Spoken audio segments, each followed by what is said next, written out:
uma vez fizeram na sala de aula, daí... Vai que mexe o copo, né? Não, daí mexeu o copo, deve ter sido um colega meu, né? Mas mexeu o copo e eu tava na porta, já pronto pra correr. Quando a galera correu, eu já tava virado em perna, já tava no metade do caminho já na minha casa. E eu nunca mais consegui dormir de luz apagada. O que vira monumento nas cidades, né? Em Porto Alegre, quais são os monumentos que a gente tem? Que mulheres são lembradas, né? Em que pontos elas são lembradas? Né? Ela é lembrada no popular, a partir de uma lenda urbana, né? Da cidade, que alguns às vezes não acreditam que tenha sido decorrente de um crime, né? O céu de Porto Alegre se fecha. Raios e trovões acontecem e dizem que é o encontro dela com ele. E aí, nessa de o céu fechar e raios, né? Cai um raio na árvore. E a partir desse na figueira onde onde ela foi morta. E aí, a partir disso, ela passa a realizar milagres para pessoas que não sejam da vida militar. A gente fala também de uma história da margem, mas uma história de silêncio, uma história que foi silenciada, né? Hoje a gente sabe a Maria enquanto essa possível santa, né, adorada lá, que atende pedidos, né, e promessas, mas também a Maria real, a gente não encontra ela enquanto uma cidadã. Né? O que tu acha que mudou de lá para cá? Desde o evento da Maria Degolada até o caso da rodoviária agora. Oi, gente, que emoção tá aqui, começando o nosso piloto. Isso aqui é um sonho realizado para nós, estar fazendo esse programa. Estou aqui com o diretor Henrique, que estava me pilhando há horas para a gente fazer de uma vez o programa. A galera que vem no Café Mal Assombrado pede, o pessoal do Portal Mal Assombrado pede. E hoje eu estou aqui com uma professora, Marlúcia Fagundes, que vai dar uma aula para nós sobre história, sobre o lado talvez que a gente menos observe diante das histórias, como uma lenda que nós vamos ver hoje, 12 de novembro, o dia que faleceu a Maria Trenes, Maria Francelina Trenes. A Maria Degolada. Uma história que ficou conhecida nacionalmente, o Brasil inteiro fala dessa história. Poucas pessoas sabem que essa história é daqui do Rio Grande do Sul, que é uma história verídica, que é um caso de feminicídio no finalzinho do século XIX, ali no apagar das luzes do século XIX. E que às vezes a gente não olha para essa história de uma forma um pouco mais gentil, não olha de certa forma como realmente o que aconteceu. Então, por conta das várias ramificações que isso se deu, que a gente achou que era importante ter um programa, que a gente pudesse falar com especialistas, falar com pessoas que pudessem nos auxiliar, trazer informação, conteúdo que às vezes nos escapam. No dia a dia é muito conteúdo e muita coisa, a gente tem a nossa rotina, então isso vai ser interessante a gente poder fazer isso aqui. Para quem me não conhece, eu sou o André Hernandes, sou pesquisador, músico, compositor, sou sócio proprietário do Café Mal Assombrado, faço também a caminhada Porto Alegre Mal Assombrado e trouxe aqui os livros que são importantes para isso aqui. Tá aqui as bíblias dessa história. Isso aqui foi feito pelo Arquivo Público do Estado e esse aqui é o livro da Pesavento, maravilhosa, raríssimo de conseguir esse livro, mas para quem conseguir, tem um PDF na internet, dá para rolar também. Mas o livro da Sandra, quem conseguir, cata, achou num sebo, em algum lugar assim, estande virtual, tem que catar porque é maravilhoso. E aí, te apresenta pra galera e me conta quem tu é. Bom, André, obrigada, então, é um prazer estar aqui, conversar sobre esse episódio que aconteceu há mais de um século, né, na nossa cidade, que é conhecido, então, como o crime da Maria Degolada, né? Então a gente começa por aí, pensando o próprio contexto desse nome, né? O que de fato aconteceu, né? Alguns, no imaginário popular, tem até a ideia, às vezes, que isso não ocorreu, que virou mais uma questão de uma lenda. Uma lenda, exatamente. Que tu pode falar um pouco mais para nós, a partir das tuas caminhadas, da experiência, que como a população desconhece que, de fato, foi um crime ocorrido lá em 12 de novembro de 1899, que mistura esse caso de violência de gênero, que hoje a gente nomeia enquanto um feminicídio, né? A questão toda de uma religiosidade que pós-crime e muito construída, acredito que por volta ali da década de 50, 60, o espaço onde o crime ocorre, ele vai ganhar um outro significado, né? As pessoas vão significar aquele espaço, né? E ele se mistura muito com a própria cidade de Porto Alegre, né? A memória popular, o que a gente conta e reconstrói, que histórias a gente conta e que histórias de violência e de dores chega para nós, né? às vezes chegam como lenda, como é o caso da Maria Degolado. Isso é um troço maluco, porque esse é o tipo da história que acontece, que é uma história real, que mistura com a lenda, porque ela tem até um momento, né? Então, tem um evento, um fato que acontece, depois mais tarde, acredito, pelo menos dentro do imaginário, a partir da morte lá do Bruno, em 1906, ali, que daí começa a vir um arquétipo mais de santa, depois da morte dela. Para quem não está familiarizado com essa história, já estou falando aqui, tem muita coisa na internet, muita bobagem também, mas assim, tem muita coisa, algumas coisas são interessantes, mas para quem não sabe, foi uma... vou deixar para te contar essa história, vou falar só da parte da lenda, assim. Tá. Um caso de feminicídio no antigo Morro do Hospício, que hoje é o Morro da Maria da Conceição, fica próximo, em frente quase ao antigo Hospital Psiquiátrico São Pedro, hospital agora, chama de era Hospital de Alienado, né? Enfim. Ela foi degolada pelo namorado, existe uma série de versões, tem os depoimentos que a gente tem dos colegas dele, eram 4 casais, homens e mulheres, os 3 se afastam dado momento porque estavam discutindo. Todas essas versões são depoimentos dos colegas deles, tá? E aí, inclusive tem um que vai defender ele, né? Meio que vai dar uma defendida nele, vai dizer que mas ela foi pra cima dele também, então dá uma amenizada, assim. Mas ele vai ser contido também mais tarde por esses mesmos caras. E aí, nessa data, 12 de novembro de 1899, eles se afastam, deixam o casal, o Bruno Bicudo, o nome dele, e a Maria, eles ficam discutindo, e aí daqui um pouco, quando o casal, os outros amigos percebem, ela já está com o pescoço seccionado, e ele vem em direção àquele pessoal, que é eles que vão render eles ali mais tarde. O cara vai pegar uma adaga, vão levar ele para o quartel da Bananeira, que ficava ali próximo. Todos eles eram militares, né? E depois ele vai ser julgado e tudo, e no depoimento vai aparecer lá o depoimento desses caras que estavam junto com eles. Os outros 3 soldados estavam junto com ele, né? Como eu falei, um deles ainda vai dar uma amenizada, mas os outros vão dizer o que aconteceu. Existe uma tentativa de dizer que ela era garota de programa, então por isso, né, tentaria contar a honra dele, ou que ela quisesse ficar com uma outra pessoa, porque tudo tem uma tentativa de justificativa disso, ou amenizar, não sei exatamente a palavra exata. E aí a gente tem eu vou envolver aqui o que o mundo esotérico trata disso em alguns aspectos. Quando cruza o cenário, quando ele vai preso, ele morre em 1906, né?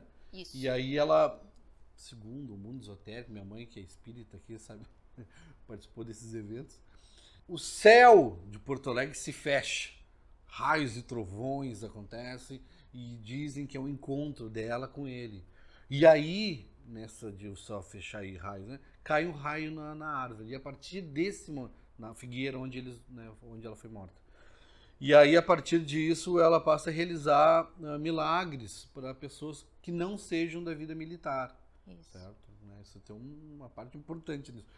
E aí, mais tarde, a gente já tem o espiritismo em Porto Alegre desde 1894, né? Já tinha aqui kardecistas. Mas a Umbanda, as religiões de matriz vão se formar mais tarde. E aí ela vai aparecer, inclusive, numa mesa mediúnica dessa, dizendo que não queria ser chamada de Maria Degolada, que é o nome que fica. Tem até o nome de Maria do Golpe, em algum momento chamam ela assim. Eu não sei se é Maria do Golpe por causa do golpe que ela levou, ou que estão chamando ela de golpista, não é? Meio dúbio isso. E aí, depois, mais tarde, vai ter uma sincretização. Vão dizer que ela não quer mais ser chamada de Maria Degolada, que o morro fica assim. Para as pessoas do morro também era complicado, porque tu ia fazer crédito em algum lugar, numa loja, daí tu morava no morro da Maria Degolada, não ficava de bom tom. Mas o pessoal adota ela, se torna uma santa local, com muitas ramificações e muitos poréns, muitos porquês. E, bueno, essa é a história, assim, né, rapidamente narrando para vocês aqui. Então, mas aí tá, agora a gente tem toda a parte complexa disso, né? E aí eu queria que tu entrasse com exatamente o que ocorreu, se esse crime era tipificado na época, como era visto a mulher imigrante naquele período ali. Ela realmente estava sozinha aqui, essas mulheres estavam sozinhas de familiares e de amparo do Estado, como funcionava isso? Sim. A gente está falando de uma história que está contando história de mulheres e de mulheres que estão à margem da sociedade, né? Então a gente tem uma Porto Alegre que está em momento de crescimento, ali mais ou menos em um ano depois, em 1900, a gente vai ter cerca de 73, um pouquinho mais, 73 mil habitantes, né? Isso em 10 anos cresce Porto Alegre, cresce 20 mil pessoas, né? E essa é a cidade que cresce num formato de leque, né? Ela cresce tanto para o norte, para o leste e para o sul, né? E esse crescimento, eles nos mostra que nesse centro da nossa cidade... Legal, isso, o leque é mesmo, porque é um leque. Porto Alegre, o centro não é no centro, é na ponta, né? Isso, é o Guaíba ali e é esse leque, né? Exatamente. A gente cresce dessa forma. E esse centro, que era essa área onde as coisas aconteciam, onde tanto o Bruno, ou Brum, depende da fonte que a gente consulta, circulava, a própria Maria, que em algum documento ou em alguns jornais vai aparecer até como Maria Francisca, mas que se torna Maria Francelina, devido a... Chega a um consenso que o nome deveria... Você sabe se ela tem um nome em alemão e passou em português? Isso, até a questão da própria origem dela, né? No caso da Sandra Pesavento, quando ela consulta a documentação da Santa Casa, a Maria teria tido 2 ou 3 passagens por lá. E tanto o nome quanto o estado civil se modifica em todas essas passagens. Num momento ela é viúva, num momento ela já aparece como solteira. Quando o crime ocorre, ela já é noticiada como prostituta, né, como uma mulher de vida fácil, por viver talvez em amaziamento, né, que era a forma de como se fosse casado, né, uma união estável, vamos dizer assim, com o Bruno. E isso é muito... A gente não tem uma certeza, a gente tem vestígios, né? A história nos mostra vestígios e através a gente vai relacionando uma fonte com a outra. Mas que eu estava falando da cidade, desse crescimento, a gente vai chegar um momento, principalmente nesse final do século XIX para a virada do XX, da expulsão das camadas mais pobres e mais populares desse centro que está querendo ser higienizado em vários sentidos, né? Expulsar a população, parte da população negra desse centro, a população mais pobre, que daí entra esses imigrantes que muitos vieram, que no senso comum chama a parte da imigração que não deu certo, né? Que não foi lá para a Serra ou não foi para as regiões, isso. Seria esses que ficaram nas cidades, morando em casas de cômodo, pensões, qualquer outro tipo de espaço muito pequeno, né? Seria essa urbe, né? Que, ligado muito ao crime, ao vício, né? No próprio processo, né? No depoimento do Bruno, ele vai colocar que tinha bebido. Os colegas vão dizer que não havia bebida alcoólica no piquenique. Então, se liga muito a questão desse tipo de crime também com a questão da bebida alcoólica. Então, a gente tem essa Porto Alegre que está em fase de crescimento, buscando uma urbanização, uma modernização, que é o discurso da época, né? A gente estava com um partido republicano, né, em vigor, que buscava justamente esse progresso, essa ordem, e essa ordem se dava justamente por essa higienização, e essa higienização da própria sociedade, né? Então, pessoas como a Maria, propriamente até mesmo o Bruno, que em alguns documentos vai aparecer como uma pessoa de descendência indígena, ou também mais para frente vão colocar ele como pardo ou como mestiço, justamente para uma ideia de negativar e justificar que ele fez isso por ter essas características, por ser aquele homem com uma cara mais marcada, mais, enfim... Então, essa Porto Alegre ela vai buscar justamente tirar essas pessoas do centro e que essas pessoas ocupem outras áreas, né? Essas áreas mais longe, né? E no caso ali, o que a gente tinha, tanto da parte da Santa Casa, quanto lá do Hospital Psiquiátrico São Pedro, o Hospício São Pedro na época, né? Eram áreas consideradas longe do centro, né, com menos habitação, que depois, ao longo nesse processo todo de remodelação do centro, elas vão passar a ser habitadas justamente por essa população mais pobre, né. Naquele período o morro não tinha nada. Não. Era um lugar de passeio mesmo, Isso, e ao longo das primeiras décadas, que daí abaixo desse morro vai começar as primeiras ocupações, justamente que vai nesse processo de urbanização da nossa cidade, porque vão começar as grandes obras lá mais para frente, né, do centro, E são essas pessoas que não vão querer mais, né? A elite da nossa província porto-alegrense não vai querer essas pessoas circulando entre os seus, né? Então tem essa ideia. E a Maria, ela poderia ser entendida assim, a gente não tem muitos dados dela, isso é uma coisa, quando a gente fala de história de imagem, a gente não tem muitos dados dela, assim, quem era ela de fato, assim. Tem essas entradas no hospital, então ela era uma pessoa que ficava doente em determinado momento, né? Ela tem 3 passagens, né? A gente pode confirmar depois, pela Santa Casa, que era o hospital que recebia uma população mais pobre, né? Porque as pessoas das elites não iam até o hospital, né? Para qualquer consulta. E tem esse fato que ela era de origem alemã. Em alguns momentos colocam que não, até a idade dela é meio controversa, que ela teria 21, 22 anos. Mais pra frente vão colocar que ela era uma jovem de 14 anos e teria sido seduzido por esse carrasco também, que daí já modificam toda a história justamente para dar significado a porque ela ser considerada uma santa popular. E de onde é que saiu essa data? Que ela nasceu em 1878, ela teria 21 anos quando morreu. De onde saiu isso? Desses documentos mais da Santa Casa. Da Santa Casa. Isso. Mas isso também se perde, porque os próprios jornais, a Gazetinha, por exemplo, no dia seguinte ao crime já vai começar a noticiar alguns fatos. E daí ali já vai nascer toda a construção da vítima réu. Ela passa a ser a investigada. Sempre naquela ideia da culpabilização da vítima, que é o que permanece hoje quando a gente fala em violência de gênero. Então, na época, se teve em Porto Alegre, realmente houve um clamor público sobre o evento, mas como ela causadora da desmoralização da honra dele. E isso, como até no próprio artigo, capítulo da Pesavento, ela comenta que teria tido uma terceira pessoa envolvida, fora os que seria da volta ali de uma fazenda ali daquele local, que teria tido relações sexuais com ela naquela mesma tarde. E o Bruno, daí a partir disso, teria tido essa motivação para ter cometido o crime, né? Inclusive que ele, depois disso, teria tentado também se suicidar, que tinha a marca, né, de uma possível degola. Isso é uma versão que vem depois, uma coisa assim, né? No processo, daí, na parte da polícia, enfim. Mas tudo muito perdido, assim, informações. E uma coisa que a gente pode pensar também é que ele vai preso, né? Ele é condenado, né?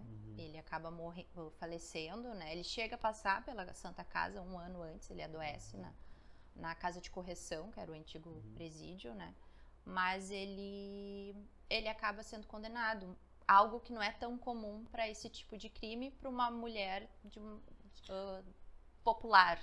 Pois é. Né?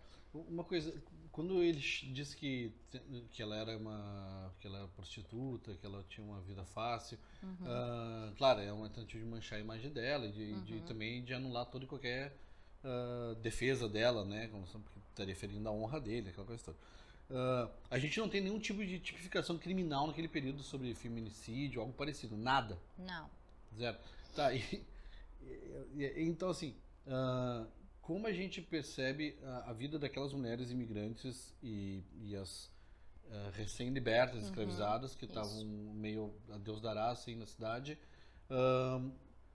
com relação a, não é a justiça, mas assim, o cuidado do Estado. Como é que elas estavam com relação aos homens? Como é que era essa relação? Tipo, se tinha medo... Eu te pergunto isso porque eu vi uma versão uma vez, numa pesquisa de uma menina da PUC, que as mulheres tinham medo de chamar a polícia por alguma situação porque elas poderiam se violentar pela própria polícia. Sim. Dado o abandono que elas estavam, assim. Exatamente. Se tinha o modelo a ser seguido na época de papel social, né, para homens e para mulheres, e esse modelo era o modelo da elite, né? Então a elite buscava o quê? Que as mulheres ficassem restrita ao espaço doméstico, sem circulação nas ruas ou envolvimento na política, nada disso.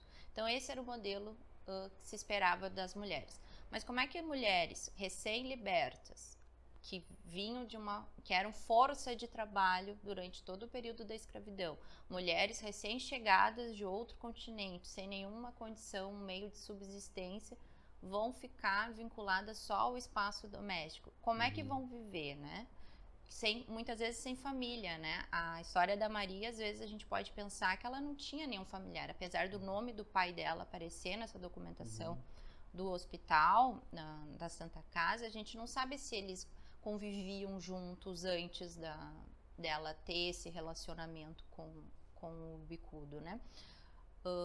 Mas muitas delas, não é uma história única, né? Não é exceção, tinham que trabalhar para sobreviver, trabalhavam daí.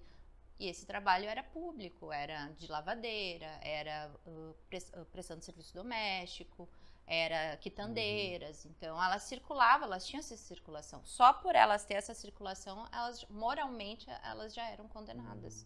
Essa circulação aqui no centro da cidade. Isso, assim como outros espaços. Tinha, exatamente. Então, se ela trabalhava em algum cabaré, seria aqui no centro, não lá naquela região. Ou poderia fazer atendimento em casa. De onde é que se tem algum rastro de que isso possa ser verdade?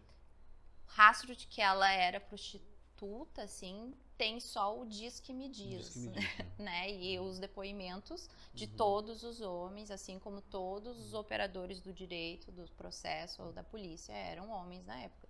Nós não tínhamos mulheres advogadas, juízas, nenhuma das mulheres que estavam presentes no piquenique foram testemunhas também, que é algo curioso, né? Porque elas estavam presentes também no tal do piquenique, e sempre colocando ela. Só o fato dela, se ela vivia mesmo com ele em amaziamento, né? Isso já considerava ela como uma mulher prostituta.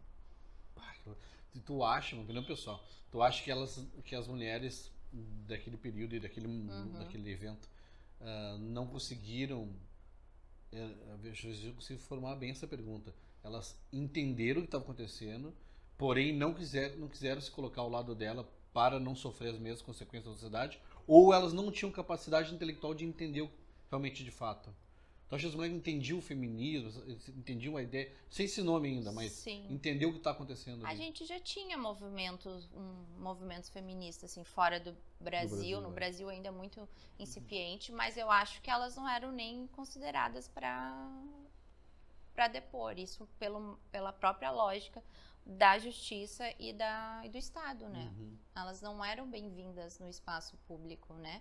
A gente tinha acabado de sair, estava recém-iniciando uma república, né? Acabando de sair do período de escravidão, né? Então era muito recente ainda para a inclusão imediata de mulheres no espaço público, né? Seja na própria circulação, seja como atuantes, representantes. Então era muito claro, mas acho que consciência se tinha de alguma forma. Isso é muito hipótese, assim, né? Mas não era ouvida. Então a gente fala também de uma história da margem, mas uma história de silêncio, uma história que foi silenciada, né? Hoje a gente sabe a Maria enquanto essa possível santa, né? Adorada lá, que atende pedidos, né? E promessas, mas também a Maria real, a gente não encontra ela enquanto uma cidadã, né? Isso é um fato que eu acho que vale a pena a gente pensar, assim. Porque a Maria, essa possível santa, atendedora de milagres, ok. Mas a Maria cidadã, a Maria Francelina, a Maria Francisca, né? Isso se perdeu, né? A gente se perdeu nos rastros, assim, que foi deixado por ela. Esse sobrenome também não é rastreável, esse treino, não tem... Tem algumas versões dele, assim. Mas oficial não tem não, achar de onde ela veio na Alemanha, se nasceu na Alemanha. Sim, a gente teria que buscar, daí a partir da chegada, né? Daí é um estudo bem mais complexo dos registros de chegadas, né, de imigrantes, e até porque o próprio sobrenome, a escrita muda em alguns momentos. Isso dificulta bem as pesquisas. Eu soube de uma história uma vez também de uma pesquisa que estava rolando, que no café muita gente senta aqui comigo e conta muita história, né? Não sei. Às vezes não é aquela história verdadeira, mas representa às vezes uma cultura local. E ela me falou sobre o período do final do século XIX, que as mulheres imigrantes alemãs, de maioria alemãs, elas, quando o marido falecia, e elas ficavam sozinhas, elas tinham muito medo dos portugueses aqui, né? E elas acabavam às vezes tirando a vida do que preferiam, ou ir trabalhar em um cabaré, que talvez poderia ser um provável destino da Maria. E tem uma história que uma menina estava me relatando, que faz parte de uma pesquisa dela, de que teve uma mulher que aconteceu isso com ela, teve esse destino, infortúnio, o marido faleceu, e ela, como já tinha sofrido violência pela polícia, então ela tinha 2 filhos, ela afogou os 2 filhos no rio e tentou suicídio, não conseguiu, foi resgatado, foi levado para o Hospício São Pedro e escreveu carta para os filhos mortos toda semana até o fim da vida. Ela tinha 20 anos, faleceu com 80. E que foi guardar a partir dos 60, começaram a guardar as cartas. Os primeiros foram pro lixo, ninguém não tinha interesse. E depois começaram a guardar, e hoje é objeto de estudo essas cartas por conta do idioma que ficou preso aqui e tal. Então, tem umas. Eu te digo isso porque, então, né, exatamente, eu não sei exatamente o com verdade, mas talvez relate realmente, né, essa marginalização do imigrante, né? A gente tem 2 momentos, o colono na colonização e o imigrante, né? Como é que essas pessoas que, de uma certa forma, teriam mais, não abastar a palavra, né, mas que se desprenderam, assim, desse núcleo e ficaram assim, como é que uma mulher como ela, branca, que veio para cá de uma forma não arbitrária, mas veio também, sei que uma vida difícil, tudo, mas uma outra condição, como é que se desgarrava, assim, do seu clã? Como é que ela se perdia, assim? Como é que a Maria não teve ninguém para brigar por ela, assim? Como é que porque uma mulher preta a gente tem relatos de abandono total, né? Mas uma mulher branca, como é que isso aconteceu com ela? Como é que não teve? Olha, a gente tem várias hipóteses, né? Uma delas, que a Maria, que se fomentou depois mais pra frente, né? Inclusive pelo jornal Última Hora, se criou, mas eu acho que mais no sentido literário, assim, que a Maria teria sido seduzida, deflorada aos 14 anos. Por isso que ela teria perdido esse pátrio poder do pai, né? Por isso que ela vivia sozinha em Porto Alegre. Teria esse, mas isso é mais não se tem nada sobre isso. Um factoide. Porque a Última Hora foi na década de 60, estava trazendo várias matérias sobre os crimes que abalaram o Rio Grande, e uma delas foi o caso da Maria Degolada. E daí se criou essa ideia que ela teria sido, até mesmo para dar uma contextualizada do aspecto virginal, virtuoso, né? Se ela se tornou santa, ela deveria ter essa virtude, né? Porque se ela fosse considerada só pelo status de mulher amaziada ou prostituta, né? Cadê a virtude dela, né? E isso é outro ponto interessante, não se pensa na violência em si, né? Na brutalidade que ela sofreu sendo degolada, né? Naquele contexto pós-revolução federalista, né? Onde a degola foi uma prática comum, né? Mas se pensa quem era ela, né? Ela merecia, de fato, então, ter sido morta dessa forma tão brutal, né? Então, se criou esses outros mitos, né, para tentar dar uma justificativa nessa virtude que toda santa deve ter, né? Sim. E a gente tem outros exemplos de santas na América Latina mesmo, que sofreram de modo assim brutal mas de forma mais popular, assim. É interessante também pensar. É verdade, a gente tem esse aspecto muito interessante. Até porque também, né, a gente tem todo um contexto do lugar onde acontece, porque não é uma região nobre. Tu tem a gente conversou outra vez que a gente fez chamada, eu falei sobre ter um lance do Dama da Lagoa, que foi no Monte Serra, que já é uma outra galera, né, em outro período, na década de 40, em Porto Alegre, que é diferente da galera do lado do Morro da Conceição, que deixaram o pessoal mais desprovido de recursos. Então tu tem 2 extremos.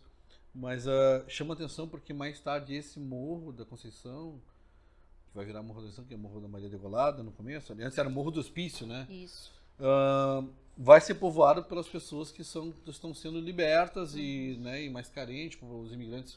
Como expulsas do centro também. Do centro, exatamente.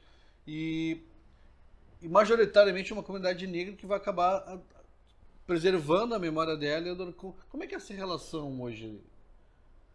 A gente Não só hoje, mas com sim, veio. A gente tem simbolicamente ela reconhecida, né? A capelinha. A figueira não existe mais, né? Sim. Que teria sido o local.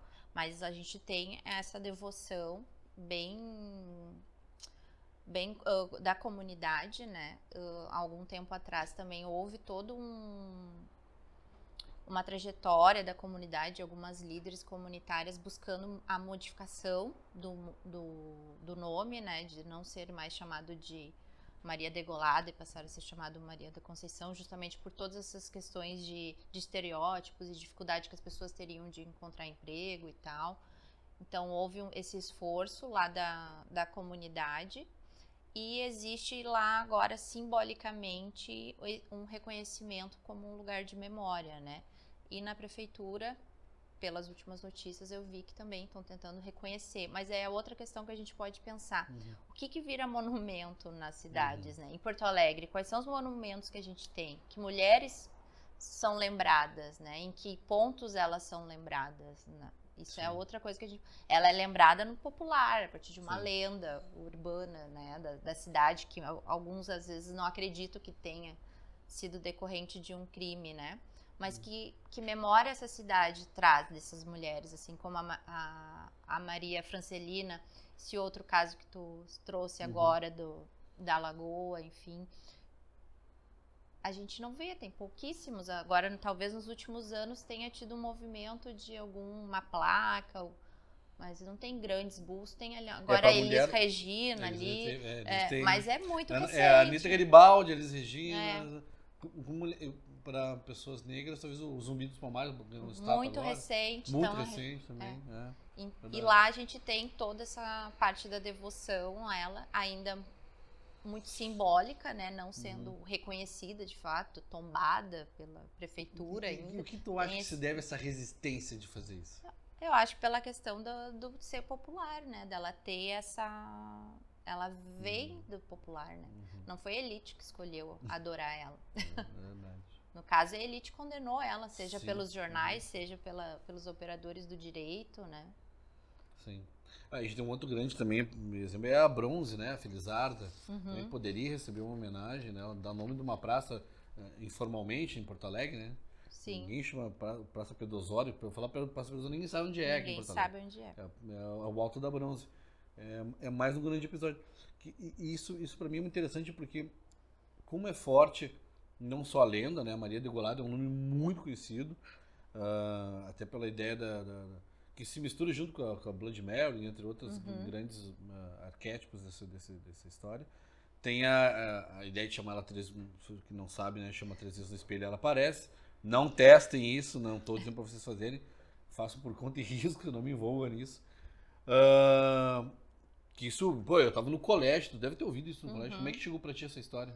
Ela se misturou muito com aquela da loira do banheiro. Loira né? do banheiro. Que é de São Paulo daí. Né? Daí se misturava muito, né? Pra mim daí também. Depois que eu maior fui associada. Tá, mas tu tava no colégio quando isso aconteceu. Sim. Tá, e como é que foi esse impacto pra ti? Tu como mulher, qual foi o primeiro impacto? Antes de tu conseguir elaborar isso mais tarde, agora como doutora que tu é. Como doutora. Mas antes, lá como uma menina no colégio. Eu sempre tive muito medo, assim, de qualquer tipo de espírito, fantasma. Eu sempre fui muito medrosa nesse sentido. Então eu procurava não falar. Não correu risco. Mas houve casos na escola mesmo de colegas que daí eu ficava extremamente assustada e procurava não usar algo. Tu não fazia jogo do copo, essas coisas? Não, era muito medrosa. Eu também. Era? Sim. Uma vez fizeram na sala de aula, daí... Vai que mexe o copo, né? Não, daí mexeu o copo. Deve ter sido um colega meu, né? Mas mexeu o copo e eu tava na porta, já pronto pra correr. Quando a galera correu, eu já tava virado em perna, já tava no metade do caminho já na minha casa. E eu nunca mais consegui dormir de luz apagada. Esse foi um episódio marcante pra mim. E então pra mim, quando a galera brincava, quando alguém brincava, dizia o nome Maria Degolada no banheiro, eu já saía pra não correr o risco de ela achar que eu tô envolvido naquilo ali. Tu vê só como é que é. E, claro, depois só mais tarde, isso eu tô falando, né, de 10 anos, 8 anos, por aí, né? Só mais tarde que tu começa a perceber sobre como as histórias de terror têm um papel muito ruim assim, na vida das pessoas, de acionar gatilhos, de intimidade, de colocar em tal lugar, enfim, ora, se a Maria se tornou santa, como pode ela ganhar esse papel de aterrorizar, causar danos nas pessoas, né? Como ela pode ter te causado um conflito de tu ter medo disso aí, do além, né? Isso pra mim eu não sei exatamente o porquê nessa parte de explorar essa coisa do terror, de tornar uma hora ela é santa, uma hora ela é quem causa muito pavor, né? Isso fica eu não acho que atrapalhe a história em si de narrativa, mas muito desses eventos reais acabam virando jocosos, como a história dela, porque a gente trata assim, né? Tipo, prefere a lenda mais interessante que a história, então a gente acaba achando... É bem um ponto que eu ia falar. A lenda da Maria Degolada, como a gente conhece, como é retratada, ela é uma forma, um consolo do que aconteceu.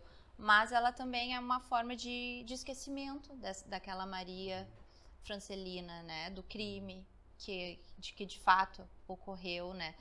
Dessa violência que permanece, né? Quantas Marias depois passaram por algo semelhante, seja pelo considerado ciúmes, mas pela questão do domínio, da posse masculina, né? Acabaram perdendo as suas vidas justamente por essa permanência da violência de gênero contra as mulheres, né? Como casos de feminicídio ou tentativas de feminicídio ao longo da história, né? Ela não foi a primeira, nem a única, né? Ela foi mais uma, né?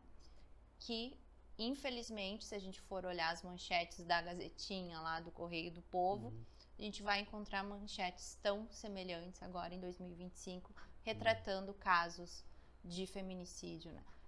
Agora, como a gente tinha comentado antes, em Porto Alegre mesmo, a gente teve um recente caso extremamente brutal, né?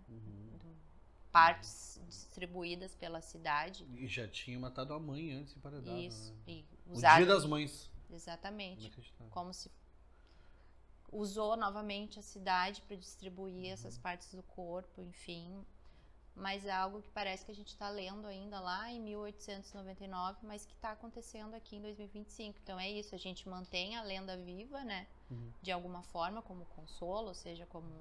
Mas a gente esquece essa humanização da Maria, né? A gente, por muito tempo, se desumanizou ali quem foi ela. O que tu acha que mudou de lá para cá? Desde o evento da Maria Degolada até o caso da rodoviária agora. Mudou que a gente tem, apesar de ter uma legislação, a lei é de 2015, então tem uma década só, né? O feminicídio, e né? Ampliou agora em 2022. Isso, daí a gente tem a Maria da Penha, né? Que é de 2006, que daí já desde o processo de outros tipos de violência verbal, psicológica, moral e física. Mas o que muda é que tem mais subsídios para denúncia, né? Então, seja em relacionamentos já abusivos desde o início, tem caminhos para seguir, tem grupos de apoio, né? Mas ainda isso a gente pode recortar ainda, dependendo da classe, da condição econômica. Isso também, uma dependência econômica, às vezes é muito forte para que algumas mulheres não consigam sair desse tipo de relação e até mesmo perder a vida, né? Acho que a denúncia hoje ela é um caminho muito mais fácil, né? E um entendimento, muitas mulheres têm esse entendimento, né? Têm as suas vidas não tão dependentes de companheiros, enfim, mas ainda a cultura machista, patriarcal, ela ainda é estruturante da sociedade, né? Em Porto Alegre mostrou isso mais uma vez, seja por esse crime que virou notícia agora esse ano, mas por muitos outros que acontecem diariamente, né? Sim. Isso não... Tu acha que esse evento em Porto Alegre, ele não corroborou para que servisse de exemplo e percebesse, e ela fosse percebida pelas mulheres principalmente como um grande artigo de manifesto, mais do que de fato ela é como uma mulher que aparece no banheiro e assusta as pessoas? Tu acha que ela poderia ser utilizado mais como um exemplo de... Eu acho que a gente pode começar um caminho de ressignificar essa história, né? tirar desse consolo e desse esquecimento, né? E das margens, que ela foi uma mulher sempre às margens, né? E trazer para o centro da história, né? E trazer para o centro dessa história urgente da violência de gênero. Sim. Acho que esse é um caminho importante. Tem uma coisa que eu te pergunto isso porque, não sei se é real, tá? Mas diz que a Santa Casa, quando ela, logo seguida, quando ela foi levada para Santa Casa, diz que a Santa Casa não aceitou o enterro dela, não sei se é verdade isso. Eu não sei essa informação. Porque até então ela foi enterrada na Santa Casa, lá no número 741, não tá mais lá porque os corpos são depois de 3 anos, é exumado, é o Campo Santo. Isso. Mas até tinha os Campos Santo, né? Pois daí então, eu não sei se realmente... mas porque fala que a Santa Casa não por ela ser prostituta, não adotaria ela ali.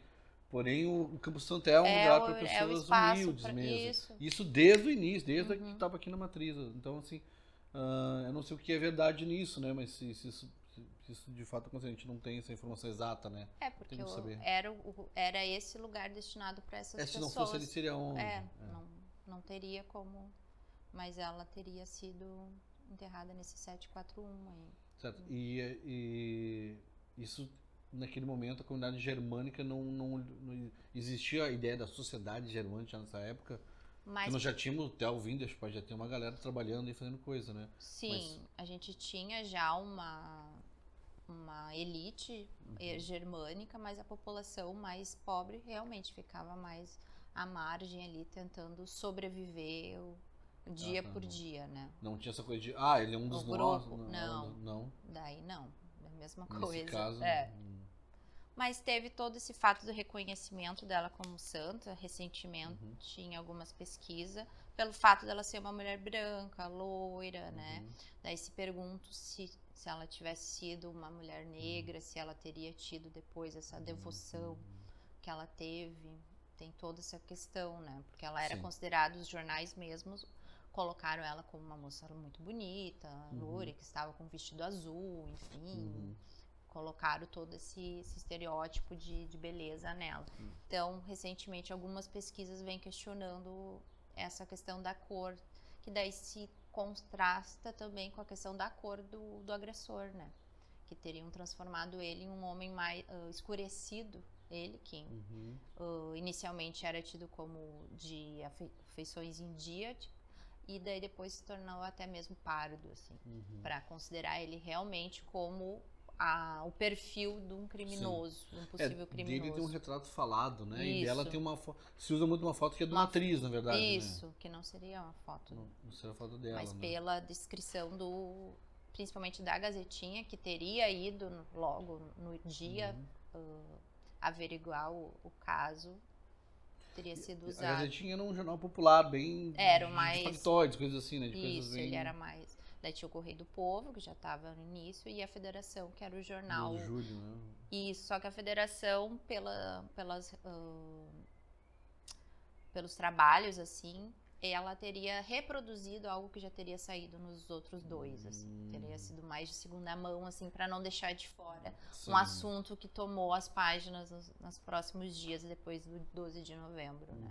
Uma coisa interessante, assim, fazendo um adendo, da gente pensar, é que o fato dela ser a Másia do Bruno ou não, né, ou concubina, como em alguns documentos vão aparecer, é que o casamento civil no Brasil, ele vai ser aprovado, vai passar a valer, de fato, com a República. E a República se dá em 1889 e o casamento civil em 1891. E ela falece, né, o crime ocorre 8 anos depois. Então é muito recente para a gente ter toda uma população entrando nessa regra, nessa norma, né, social do casamento civil, né? E também depois com o casamento religioso, que vai virar mais uma norma social do que propriamente algo exigido por lei, que se case tanto no civil quanto no religioso, né? Mas então vai ser algo extremamente recente. Então, quando o jornal ele coloca que ela era a Másia, possivelmente a Másia do seu agressor, isso era algo comum, não só a da Maria e do Bruno, mas de outras tantas formatos de família não reconhecidas no aspecto legal. Então era mais comum a gente ter vários esses tipos de uniões, casamentos não reconhecidos por lei, como o amaziamento, concubinato, né, que é a mesma coisa, do que propriamente o casamento civil, que era algo muito próprio da elite, né? E era mal visto esse tipo Totalmente. Daí saía do padrão, do modelo esperado de sociedade, de pessoa, de homem, de mulher, não ser casada conforme o que a norma estabelecia. Então, estava fora desse padrão. Então, é algo para a gente pensar também. Quando o jornal ele anuncia dessa forma, tentando trazer um tom pejorativo, negativo, ele está tratando de várias vidas semelhantes a dela, que se repetiam assim, não era um caso, uma exceção, eles serem amasos. Eles não eram essa exceção, eram mais a realidade do que as pessoas terem se casado no cartório, né? Porque era algo caro também, ainda muito recente a ser implementado pela sociedade. O acesso. Exatamente. Tudo, né? Até porque se ele vai ser em 1800 aprovada, a lei até se ter cartório, se ter toda essa política, até chegar a essa notícia, né? Essa lei virar uma prática social, isso leva um bom tempo, né? E esse assunto ele chega, então, ele tem um grande, então, cobertura no local, ali, no momento, naquele período. Depois ele é esquecido e é retomado em algum momento. Isso, ele é retomado. Vários momentos. Muito pela devoção popular também. E muito pela característica da brutalidade do crime também. Eu acho também pela proximidade de que ocorre, ser pela degola, né? Logo após a Revolução da Degola, né? Mas também pela devoção popular que se criou, né? Eu acho que aquela comunidade manteve essa história viva de alguma forma, né? Embora a Maria ainda esquecida, mas a Maria degolada viveu, né? A Maria Francelina foi esquecida de alguma forma, mas a degolada ela sobrevive ao tempo, né? Que a gente está aí mais de um século falando ainda dela e tendo coisas ainda para saber sobre, né? Possíveis. E é possível a gente, dessas informações, um rastreamento sobre nome, coisa. Tu acha que é possível alguma coisa aparecer no arquivo público, a gente achar algum documento? Tu acha que ainda tem possibilidades de a gente esclarecer alguns pontos a mais nessa história, ou tu acha que ela está totalmente já esclarecida? Eu acho que a gente sempre tem visões da história, né? Enquanto historiadora, a gente sempre busca analisar a partir de diferentes visões, que nem o caso, quando a Sandra, no capítulo a Pesavento analisa o caso dela, ela já coloca de antemão que ela não está fazendo nenhum dos 7 crimes que ela analisa, na verdade não só o caso da Maria Francelina, que ela não está analisando a partir de uma perspectiva de gênero, das relações de gênero, dos estudos feministas, que ela está fazendo a partir de uma história cultural, uma história da cidade, né? Isso é bem interessante. Então, talvez um outro viés teórico, metodológico, nos aproxime de outras informações, que para uma abordagem isso não é tão relevante, mas para outra pode ser. Então, só pegando mesmo a documentação, analisando ali com calma, tentando achar outra coisa, não sei se é Às possível. Vezes procurando uma outra coisa que acaba achando, né? Isso interessante, isso acontece bastante. Então mas é um caso que a gente, acredito que ainda tem muito para falar e principalmente ressignificar ele, né? Sim, isso sem dúvida. Quero te convidar pra gente fazer outros episódios sobre outras histórias. A gente tá... nosso piloto já foi massa aqui. Assunto pra caramba, né? Pô, poderia ficar horas aqui, eu fico me contendo aqui nas perguntas e respostas. Eu aposto que vocês... Gente, tem dúvida, tá gostando? Escreve aqui nos comentários aqui. Esse vídeo ele vai pro YouTube. Tô olhando pra lá, mas eu tenho que olhar pra cá. É aqui, ó. O vídeo vai pro YouTube. Em seguida vai estar nas outras plataformas. Esse episódio não tem nem nome ainda. O programa não tem nome ainda. Então vocês, quem tá aqui vendo, tá vendo no início do início, quando tudo ainda era mato. Tá? E aí que a gente tem que valorizar essa gente, né? Quando o pessoal chega quando tudo é mato. Então, comenta aqui, diz que vocês acharam legal, essas perguntas realmente responderam as dúvidas de vocês. Se tiver mais dúvida, pergunta aqui que eu repasso para a nossa historiadora, doutora, tá? Mestra, sabe tudo e mais um pouco, vocês viram aí. E a gente vai tentar, Henrique, eu vou finalizando, fazer nossas considerações finais. Vamos fazer considerações finais. Manda aí. Vou trazer algumas coisas aqui eu vou colar um pouco, porque eu acho que é importante para fechamento mesmo. Quando a gente revisita casos como da da Maria Francelina, Maria da Conceição, Maria Degolada, a gente não está lembrando só o crime, né? Um crime antigo, passado, né? A gente está olhando para uma mulher que foi vítima de uma violência extrema e que ao longo do tempo ela foi transformada nesse símbolo, né? Seja como santa ou inicialmente como uma devassa, né? Então, a nossa tarefa, então aqui eu me coloco como historiadora, né? Então, é devolver justamente essa humanidade às mulheres que a história transformou em mito, né?